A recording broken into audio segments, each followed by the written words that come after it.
Halo pemirsa, mungkin secara tidak sengaja video ini lewat di beranda YouTube Anda, atau memang Anda seorang penikmat sejarah.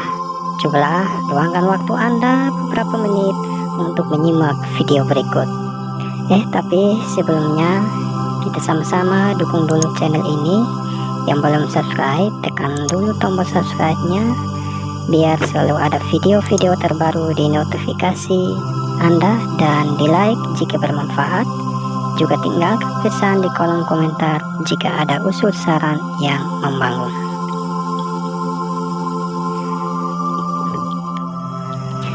PKI adalah sebuah partai komunis Indonesia yang dibentuk pada 23 Mei 1914 yang kemudian dibubarkan pada 12 Maret 1966.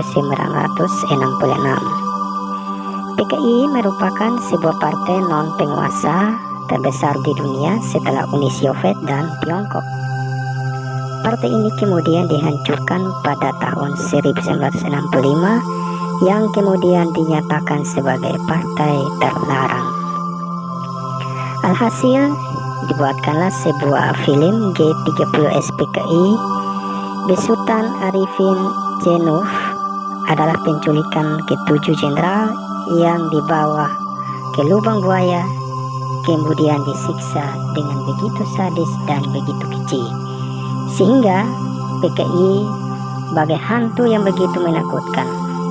Ketika tumbangnya rezim Soeharto, film ini pun dilarang untuk diputar karena menurut beberapa pendapat bahwa film ini perlu diluruskan dan perlu diperbaiki, karena ada yang hampir dilupakan.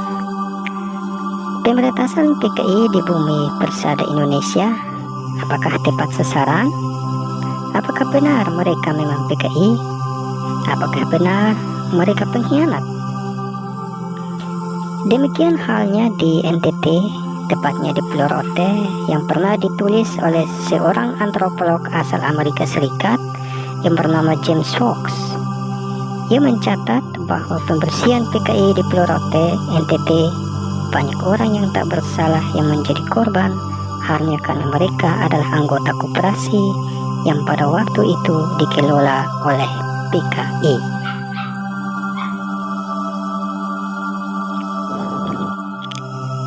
James Fox dalam penelitiannya di Pulau Rote sejak tahun 1965, ia begitu menyaksikan bagaimana pemberantasan PKI di Pulau Rote yang menurutnya banyak yang salah sasaran.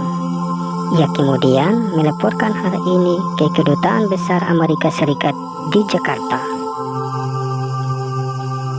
Di Rote sendiri, PKI dipimpin oleh Sukirno, kader PKI yang didatangkan dari Jakarta.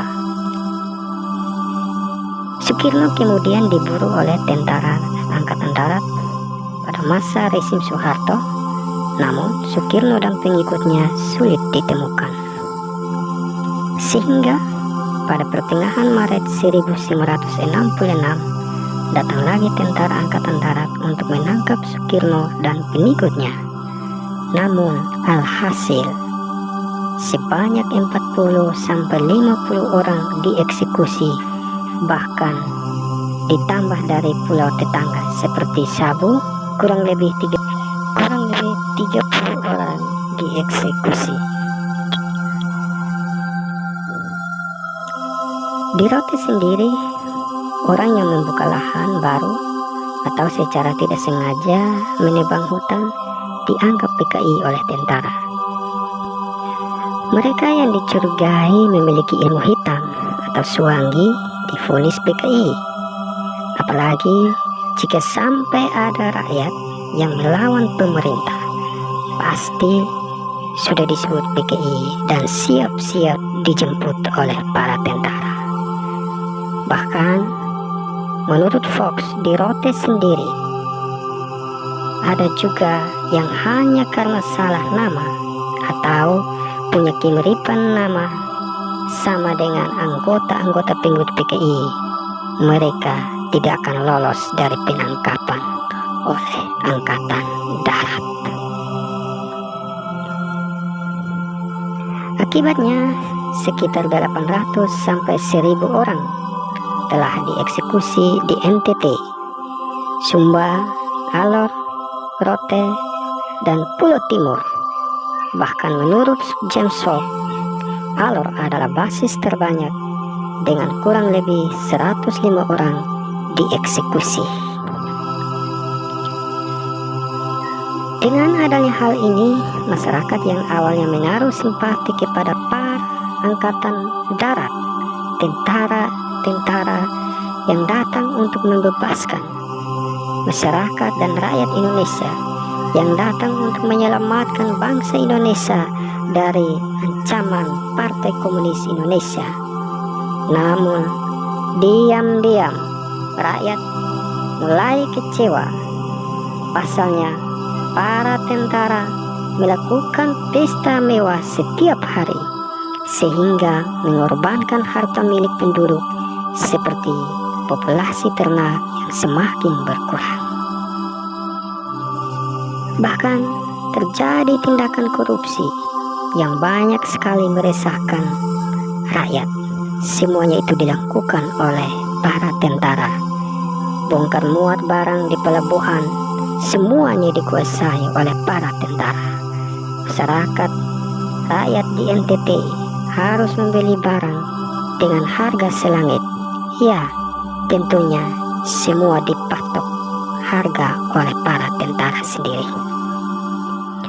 Dikutip dari majalah Tempo 23 Juli 2012, menurut Komisi Nasional Hak Asasi Manusia Komnas HAM, bahwa peristiwa brutal yang diduga menewaskan lebih dari 500 jiwa merupakan pelanggaran hak asasi manusia yang sangat berat.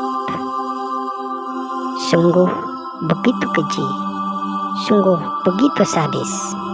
Benarkah semua yang pernah dieksekusi adalah PKI? Benarkah semua yang dieksekusi adalah pengkhianat? Mungkin sulit untuk kita menemukan jawabannya, tapi percaya atau tidak, semua akan dipertanggungjawabkan di akhirat nanti.